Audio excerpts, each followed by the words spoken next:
Now, in November 2022, the National Bureau of Statistics, that is, the NBS, unveiled to the public the revision of the Nigerian Labor Force Survey methodology, following limitations noticed with the old methodology in computing the labor force. The revised methodology brought about significant changes to how labor market data is collected and analyzed. It defines employed people as individuals who are working for pay or profit and who worked for at least 1 hour in the last 7 days, and considers those working less than 40 hours per week and declaring themselves willing and available to work more as underemployed. It also properly captures subsistence, agriculture, and temporary absentees from work. These improvements, among others, captured in the revised computations, will make Nigeria labor force data comparable with other countries. That is the belief of stakeholders, though. And also the latest labor force survey report, which covers the fourth quarter of 2022 and the first quarter of 2023, will be officially released to the public later today. But for now, we have Abiola Arusayin, Chief Statistician, Demography and Household Statistics Department of the National Bureau of Statistics from NBS, to give us an insight into the survey. Thank you for coming on the program this morning. Thank you very much. Good morning, Nigerians. Good morning, the moderator. Good. To start with, first of all, what exactly is the Nigerian Labor Force Survey report all about? Because I know it gives the employment and underemployment figures for the country. What else is additional? Thank you very much. So the Labor Force Survey is a survey that gives us insight into the labor market statistics in Nigeria and globally. So beyond the popularly known unemployment rate and the employment rate in the country, there are so many other indicators that the labor survey is meant to produce.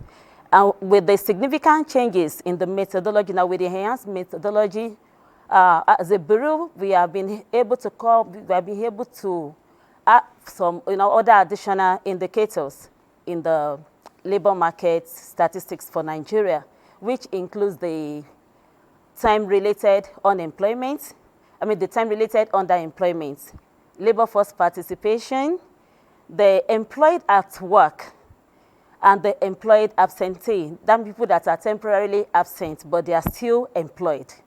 Then we'll be able to come up with indicators on subsistence agriculture, which all these indicators that I'm mentioning, we are not able to capture them using the old methodology. But with the revised one, we'll be able to talk about the potential labor force.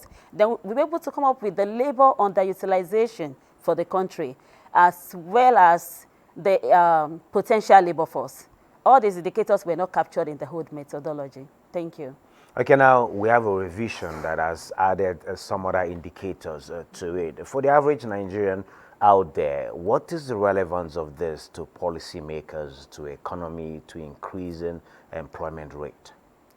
Thank you very much. So for us as a nation and globally, the ICLS see the need to review the methodology due to the limitation noticed in the old methodology. The old methodology, which we call the 13 ICLS adoption, actually came up since 1982.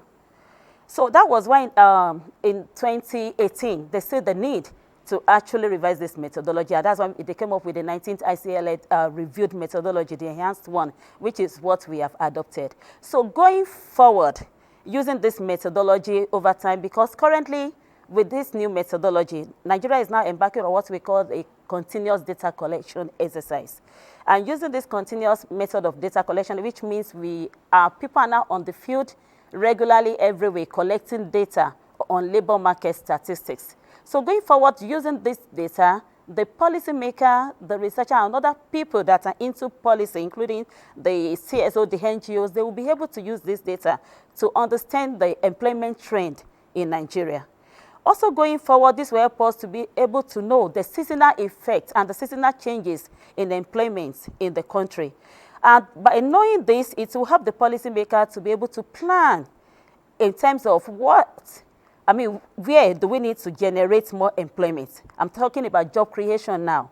Because by the time we are releasing our annual results, we will be seeing employment by sector, which is not in our quarterly reports. But we'll be seeing employment by sector, and this will help government to see in which sector do we need to create more jobs, which sector is doing well, and which sector do we need to improve on. It will also help the government to see the need to build capacity. And it will also help us at the long run to be able to calculate what we call seasonal adjustments in our employment statistics. So it has a lot to offer as a nation and even internationally and globally as a whole. Thank you. Okay, talking about the global collaboration, I know the World Bank is involved, the International Labour Organization is also involved in all of the statistics. But these are figures, and this is on paper. In translating it to the jobs out there for more Nigerians and even non-Nigerians, how is the collaboration like? Talking about collaborating with the Ministry of Budget and National Planning to include this in the planning processes, in the budgeting processes, and also, do you have collaborations with the private sector? Job creation is not all about government thing. Where is the collaboration with the private sector, and how is it going? Thank you very much. So as an NSO, we have collaboration with all the relevant stakeholders. And this includes the public and the private, as well as the beneficiary. Who are these beneficiary to start with? They are the supplier of data. Because without the public, we cannot even have this data. This data has been come about by what Nigerians, they have sacrificed their time and everything to tell us their true status when it comes to employment. So the first people I will talk about that we have collaborated with is the masses themselves, the Nigerian populace, because they are the one that has provided this information that we call, labor statistics data. It's coming from the private, it's coming from the public and everybody. By the time we have this data, apart from that, we have been organizing a kind of stakeholders workshop. I think the last one was last year, November, and with this we have invited people from all facets, of all facets of life, which include the private and the public sector, the NSO, the NGOs, the dignitaries, other MDAs, and even private bodies in general. So with the data is always available for NSO to use. We always tell people something. MBS, our duty is to generate data and to make it available to the public. The data is there for everybody to use. So not just for governments. And for the development partners, to start with, the instruments that MBS is using to collect the labor force market-related data is being developed by ILO. And ILO, I mean the International Labour Organization. Sure. And Nigeria is a signatory to this body. So for acceptance is there. So the instrument is ILO instrument. That is the #1 collaboration because we are using the ILO instrument. But we have adopted it to suit the Nigeria contents. And secondly, World Bank, they are the major financier for this project. So we are working with World Bank. We are working with ILO currently on the labor force survey. And when it comes to other partners, for this, by the grace of God, we'll be launching the report today. And among the people that have been that has been invited includes the NSO, the CSO, the Labour Congress has been invited, the NECA, we have the TUC, we have other ministry, Ministry of Labour and Employment, National Planning. I want you to know that the Ministry of Budget and Economic Planning, they are our supervising ministry. So whatever MBS is doing, the minister is the one that is actually hosting this event indirectly. Because great to know about these collaborations. And thank you. We hope to see fruits coming out of this. But not to preempt you, can you give us an insight into the report? What should we expect to see later on today? Thank you very much. So I would like to state here categorically that the report that will be released today, any moment from now, in about, let's say, 2-3 hours from now. This is a quarterly report we have the Q4 2022 report, as well as Q1 2023. At the end of the year, the national report will be coming up, which will be more detailed and will be disaggregated at the state level. But the report that will be launched today is being disaggregated at the national level. And some of the figures will be seen inside this report includes the employed employed population, meaning the people that are employed in the country among the working age population. By working age population, I mean persons 15 years and above. We'll be able to see the proportion of people that are being employed. We'll be able to see those that are informal, that have informal employment. We have not been generating this before. We will see the informal employment rates in Nigeria. We'll be able to see people that are involved in subsistence agriculture. We will also have what we call potential labor underutilization. We are reporting this for the very first time in Nigeria. People should expect information on labor underutilization, on labor force participation. We have so many information on labor force participation. Then we have information on potential labor force. These are the unavailable job seekers, or the job seekers that unavailable job seekers, and they are available, but they are not actually seeking for a job, but they are at the corridor, so at any moment they will join the labor force. So we have a lot, and the most anticipated one, which is the unemployment rate for quarter 4 2022 and quarter 1 2023. But I would like to mention here that the most significant change that has really happened to the unemployment rate in Nigeria is the adoption of the 1 hour threshold. So this has brought about a drastic change in the employment statistics and in unemployment statistics. The unemployment figures are not scary. Hope they are not scary.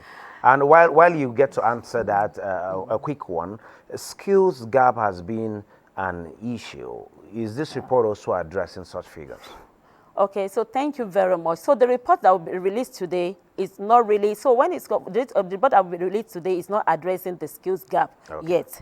But when you say scary, I can assure you that the data is not scary. But I would like to say categorically that the result that will be released today is in no way comparable to the old report, which was released in quarter 4 2020. The reason is this. In the old methodology, we have been using an hourly threshold of 1 to 20 hours as unemployed.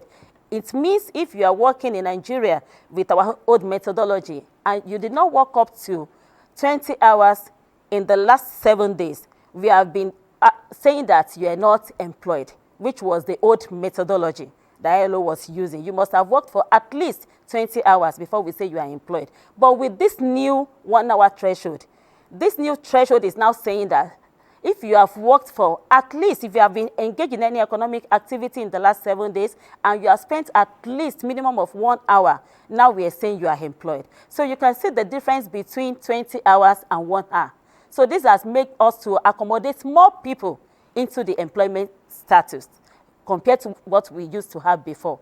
So which is to say more Nigerians are better employed and not underemployed. So don't use the word better employed, but employed. But employed. Thank you. Okay, great. Thanks for that observation.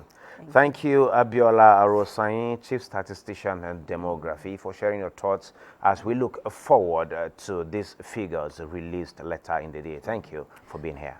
Thank you very much. I'm happy to be on the program this morning. Thank you very much.